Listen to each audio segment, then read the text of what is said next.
Hi guys, welcome to another episode of the Final Whistle.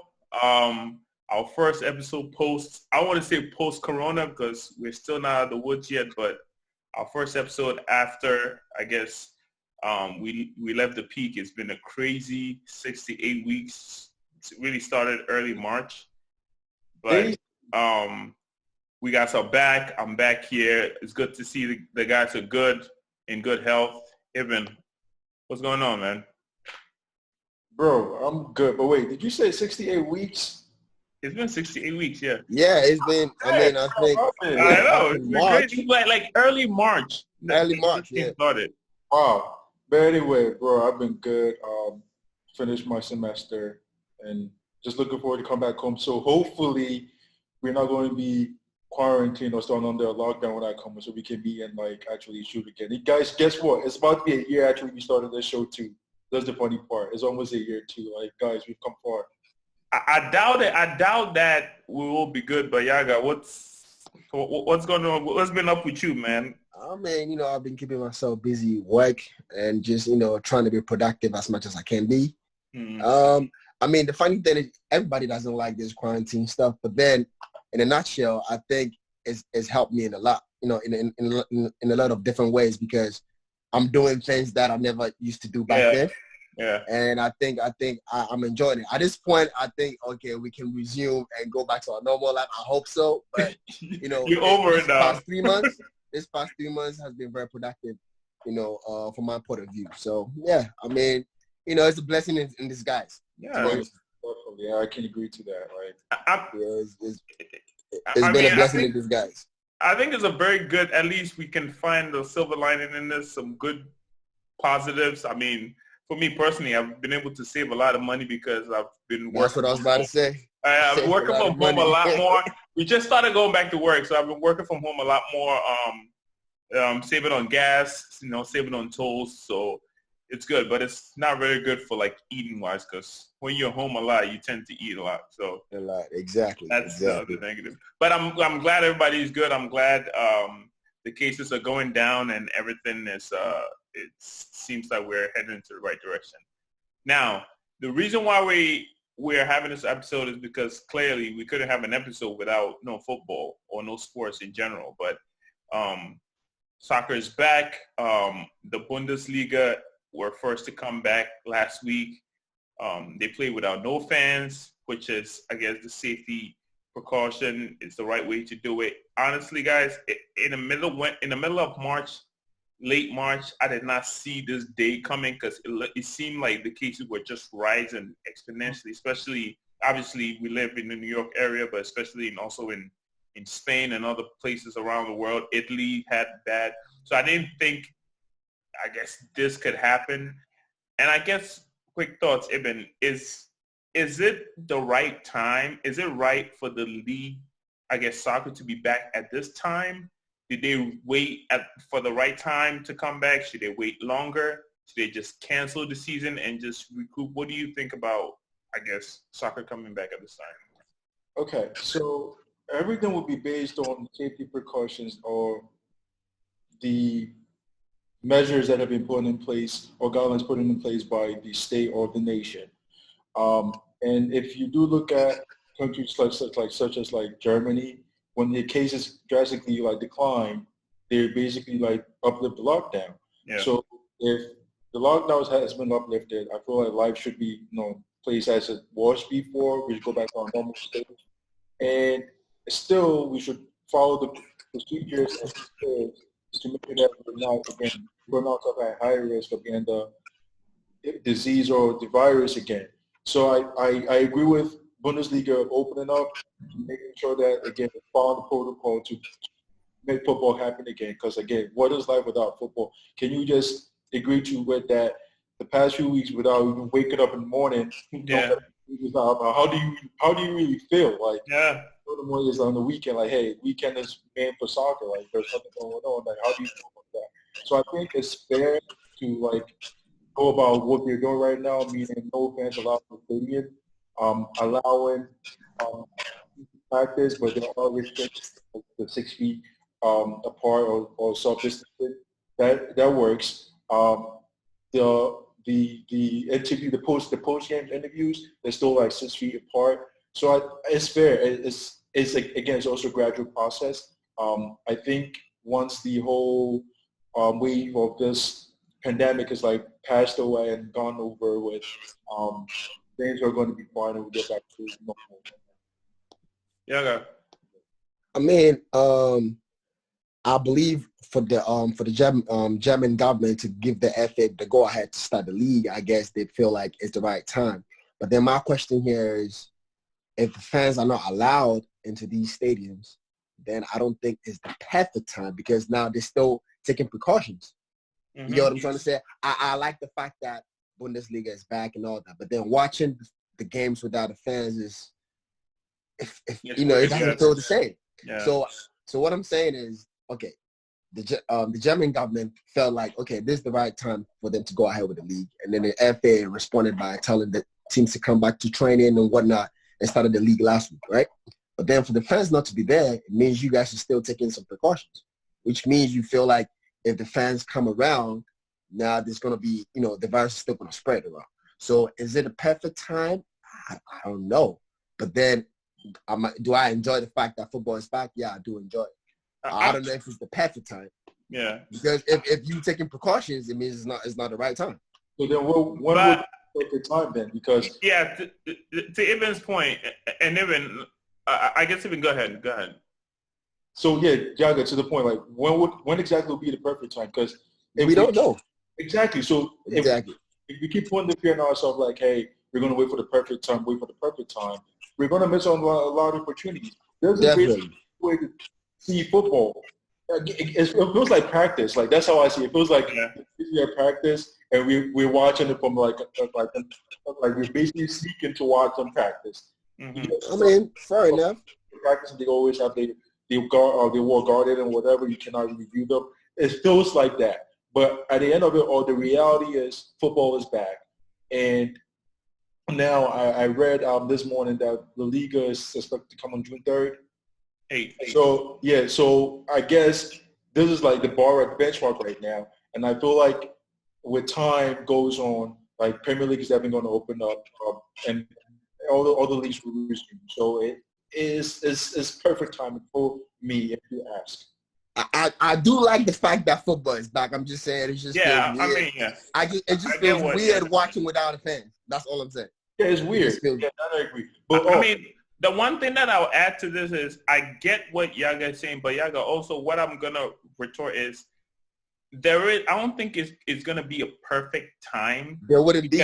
But the best thing they can do is minimize the risk, right? So it's easier to test the players, coaches, staff, or whatever, which is, I don't know, 100 people, less than 100 people a game for both sides, right? Mm-hmm. Than testing 50,000, 60,000 people. You can't do it. So I think the best way they can do is minimize the crowds and control it. And I think that's what they do. And honestly, if I'm being honest, this is not just something that's going to end the season. I think it's going to go through next season until there's a vaccine. Exactly. Or at least until half the season or whatever, because projected time to get a vaccine is 6 to 12 months from now. Looking around probably January. Probably next May. Like maybe a year from now. And that's on the positive, like that's on the best case scenario that they've been saying, because of all the tests and all the stuff that goes in. So, I mean, honestly, of course we would like to have fans, but listen, I played American soccer, I played in college. We don't get any fans. You're used to it, right? You're used to that atmosphere. I played all my life without fans, and I'm sure, but obviously it's different for them because they professionally playing with fans all the time. But initially, it looked weird, but I got used to it, honestly, and I'm just happy to have some sports back and some soccer. And you know the funny thing, at this point, there's no home team, there's no away team. Yeah, really. So there's no home advantage. Yeah. I mean, the teams like Dortmund that have big home crowds and big home advantages and atmosphere, seems like it's out the window. Really, it's about the teams that are prepared, the teams that are not scared to come back, because some teams, honestly, some players are not sure to come back, and they're not playing. They're not going to be playing all well. And everything is going to be a mess, I feel like. To be honest with you, right, these players that don't want to come back are players that they know the season was already over before the ban was put in place. Yeah. Come on. Are you trying to tell me that? Because Sterling, I mean, if you guys want to, if you guys want to get to that level, we can talk about it. If you want me to say it now, I'll say it. Sterling, Dini, all these players. Come on. Your team is not playing for nothing this season. That's why you're complaining. If you're a Liverpool player, there's no way you're talking about, I have a 4-year-old daughter at home and all that. You know what I'm trying to say? I mean, honestly, I understand what they're trying to say, and everything is not. I mean, there are people who have legitimate reasons and children and stuff and all that stuff. I understand it. And I think Dini gave an example that he has a newborn child and all that stuff. So I understand where they're coming from. But I also think it's very isolated that it's only a few players. So the league will still go on without. Would Dini do that if he was playing for Liverpool and he was leaving? I don't know. I don't know. I doubt. If Watford was challenging for Champions League, I don't know if Dini would. Yeah, see, I can't. I'm not here. I can't. But like the reasons he gave were legitimate. Yeah, good reasons. Of course. But think about it though. If the season was actually on, and this whole thing that happened, would he have given us that same excuse, or would he have just legit just exclude himself from the team? That's all I'm saying. So I mean, pretty much at this point, it doesn't benefit him. So he's putting his kids first, which is I understand that. It makes sense. But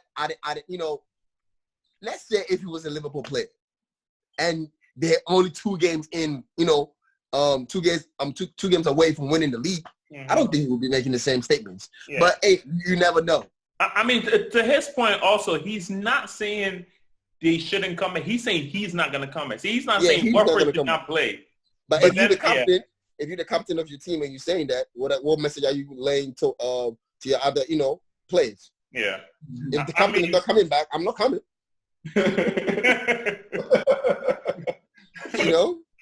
So, I mean, I do understand. The other thing I'm not sure is, are they still going to get paid or not? That one is probably a different situation. If is he breaching his contract if he's not coming? I mean, pretty much. The same thing with Conte. He says he's living with older people with respiratory problems and stuff, so he won't be showing up. Huh? But your team, Chelsea has agreed to that. Yeah. You get it? So he presented his reasons as to why he wouldn't be able to train with the team. Yeah, so your team has given him the go-ahead. I'm not sure. I'm sure Watford gave him a go-ahead too. I'm sure he's not going on leave because when they tested the Premier League players, 6 players had it. One of them was a Watford player. Did you hear about that? One was a Watford player. One was a Watford coach. So 2 people actually have it at Watford. That's even before. This is after Dini has said all that, right? So he has legitimate reasons. So I don't think it's. I mean, everybody has their reasons. I'm not even gonna judge anybody on. If the team is gonna agree to his proposal, then that's fine. I mean, is he gonna face some consequences? We don't know. Is he willing to risk that? That's he's talking about his kid. So I believe he will definitely do that. So, hey. Yeah, I don't know how. I mean, if he's not going to come back now, I don't know when he's going to come back. Is he going to sit out the rest of the season? I'm not sure. That's the same thing, the same situation with Conte. I'm not sure how that's going to work. But I guess we'll wait and see how that whole situation comes about. Okay, that's so I guess let's go on the field now. And since Bundesliga is back, we don't really talk about Bundesliga a lot. So this is a great chance that they're the only league that are playing right now. So I guess we should talk about them. And I've been watching the last 2 weeks. This is probably the most Bundesliga I've watched outside of like the Der Klassiker with Dortmund and Bayern. It's usually the game that I usually watch. But I've been watching. I watched the Dortmund game against Frankfurt this morning. I watched the Borussia Dortmund game yesterday. I guess Dortmund and Bayern are playing Tuesday, right? And Bayern leads by 4 points. 4 points, yes. This is a huge game for Dortmund. It seems like if they lose this game, the league is gone. It's over, right? Yes. Does anybody think I guess I'll start with you. Do you think that Dortmund has a chance here? Does Dortmund have an advantage because of this pandemic? They have younger guys who are more eager to come back and play. They have players that haven't won a lot. The Bayern team, basically everybody has one trophy. Does it give them an advantage? Do they have a chance? Do they have because they've been playing very well since they came back from this quarantine. So as we were saying, definitely I don't see it happening. Why? Because Bayern consistently been winning, right? We all know that. It sounds kind of vague, but it's the truth. Like Bayern's been winning like consistently. Now you do have, I think his name's Haaland. That's his name. Haaland, yes. Yeah, Haaland. That guy is like he's a striker. Yo, last week you saw goals that he scored. Mm-hmm. He can finish, but although he can finish and whatnot, I don't see it being enough for them to win the league. Why? Because already Bayern is up top, and there is no way that they're going to drop points at this point in the season where they're basically wrapping it up. Granted, they might have the energy to give Bayern a challenge, but Tuesday's game would be the decider. It should end up as a tie on Tuesday. That means, Bayern goes up 5, correct? Mm-hmm. And it's now up to Bayern to drop points, and it's not going to happen. So I don't see Dortmund winning the league this year. I think it's going to end up being Bayern win again this year. I was going to say that Dortmund were at home, but I don't know if it makes any difference. So, Yago, what do you think about Tuesday's game? I mean, pretty much at this point, I feel like, Dortmund is playing great. The 2 games they've played, they look sharp, they look fast, they're playing well. Bayern Munich today, I watched the highlights. I don't know if I could judge, if I could make my judgment based on the highlights. The goals they scored weren't really good goals. It was a lot of errors from Frankfurt. Yeah. So if I'm judging from the highlights I watched, I think Dortmund is playing at a blistering pace. Mm-hmm. I don't know. I think the difference, as Eben mentioned, would be Haaland. If he tense up, I think Dortmund can win the game. If he doesn't, they got Lewandowski. He's playing great as well. So if it depends on the two of them. If Lewandowski tense up, Bayern will win. If Haaland tense up, but then Haaland would need Sancho. Yeah. So if those 2 guys could turn up, I pretty much think Dortmund stands a chance. But then is that still going to be enough for them to win the league? Yeah. No, because if you still win it, Bayern still has 1 point. You get what I'm trying to say? I was going to say even before, not even for the league itself, but is Sancho and Haaland even enough to beat this Bayern? Like, what I mean? Like, Bayern has so many things coming, and I don't know if that's enough, even if both of them play an exceptionally well, Maybe they might win on Tuesday, but then my point is, are they still going to win the league? Because if they win, they're still second. But that's huge. That's 1 point now instead of 4. Yeah, 1 point. Bayern can win all the games with that 1 point. But also like they'll slip up away. I think obviously if they don't win this game, it's harder now to. I mean, it's going to be either 5 points or 7. The league is over. I think I'm going for Dortmund. I'm going for Dortmund. You think they can? Yeah, they can win on Tuesday. So I don't know if they can win the league. Okay. They'll win on Tuesday. I think if they win on Tuesday, that's huge for them. That is huge for their confidence, and that's huge for the momentum that they have. And I think that they're one of those teams that when they meet the other teams, they play very well. It's just that when they meet Bayern, it's just they fall apart. So if they can get by this hurdle with that 1 point, I feel like they play the other teams way better than Bayern plays other teams. But Bayern is a big team, big game team. Like mentality, winning mentality. Like Bayern will have such a bad run of form, but when there's a big game against Leipzig or Dortmund or one of those, they will turn up. And I think they're going to turn up in this game. So you think Dortmund winning on Tuesday? I think Bayern are. I think Bayern. I'm going to say that Bayern will not lose this game. So you think the West they could get is a draw? It's a draw. I don't see, because if they lose, if Bayern loses against Dortmund on Tuesday, I think Dortmund will win the league.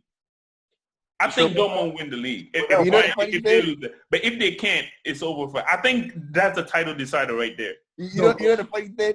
I feel like Dortmund will win on Tuesday, but then they might not be able to win the league. That's how I feel. But let's see what happens. I'm definitely watching the game on Tuesday. Evan, what do you think? So, I mean, you just made a point that you think, what you call it, Dortmund's going to come back to win the league if they win on Tuesday. But I don't see that happening. That's what I'm saying. I don't see that happening. They'll win. They can win on Tuesday, but they don't win in the league. Really? Yeah, nah, they're not. Who's that going to happen? They have a young squad, and their winning mentality is not, you can't compare that to Bayern's. Bayern could just see this 1 point out and just win the league. I pretty much believe that. I don't know if Dortmund could do that, but hey, you never know. I really think they'll win on Tuesday. I think Dortmund will win on Tuesday. I go for Bayern on Tuesday. I'm sorry. Okay. So we have a game to watch. Yeah, definitely. So wait, so Ibn is going for Bayern on Tuesday, and Bayern to win the league, right, Ibn? Mm-hmm. And y'all guys go for Dortmund to win on Tuesday, but Bayern is still winning the league. Yeah. And I'm going for whoever wins this game wins the league. Okay, that's really what I'm going for. That's a smart choice. Well, I honestly do believe that if Dortmund can pull this off and they get 1 point close, it's a 1 point difference. I think Dortmund can take it. I honestly do believe so, and it's going to be interesting to see. I don't know when Champions League is coming back, if it's going to be any July. I had it probably in July. Yeah, but by that time, Bundesliga could be over, so it's not going to impact Bayern juggling two competition or whatnot. Mm-hmm. So I guess we'll see, but it's going to be interesting. But the bad side is if Bayern wins this game, the league is over. So it is over. Yeah, so it's like it's a bit of a just to watch, I guess. So I mean, yeah, we'll see. I guess there are teams playing to get Champions League football and all that stuff, so that could also be something to watch out for. Leverkusen. What's his name? Havertz. That guy is. I mean. So yeah, I guess yeah. Go ahead, Yaga. So talk something about the next. I mean, because we were just talking about Bayern and Dortmund. I mean, we all know these are the greatest teams in Germany, but Bayern Leverkusen, that guy Havertz, he looks really, really good. 6'2", oh my God! Like he's a big kid. He's really, really good. I heard Liverpool's in the run and Chelsea's in the run for him, actually. That's what I heard. What? I heard Liverpool and Chelsea are in the run for him, but I don't know. Yeah, I heard everybody is in the run for him. Yeah, everybody will be on the lookout for him. He's really good. I've watched his highlights, and I think he's because before the ban came up from last I think back in March, he was playing exceptionally well, and then when they resumed, he's just on fire. And I think he's very promising. I don't know if he could just keep it up, but he looks really, really good. Yeah, it'll be smart for him to just stay at Bayern Leverkusen for another season or at least. Because if you throw him into the Wolves or the Premier League or La Liga, we've seen a lot of potential young players have one good season and get chewed up in the big leagues, kind of like how Joao Felix is going right now. So it's all about the development, right? It's all about the development. And it's perfect for him to just stay there. He's getting big-time football. He's progressing Probably he's the face of the team at this point. Yeah, and I mean, by far. And he's Germany's bright and up-and-coming player that he's going to be in the team for a long time. So I think development-wise, it's probably smart for him to, stay there.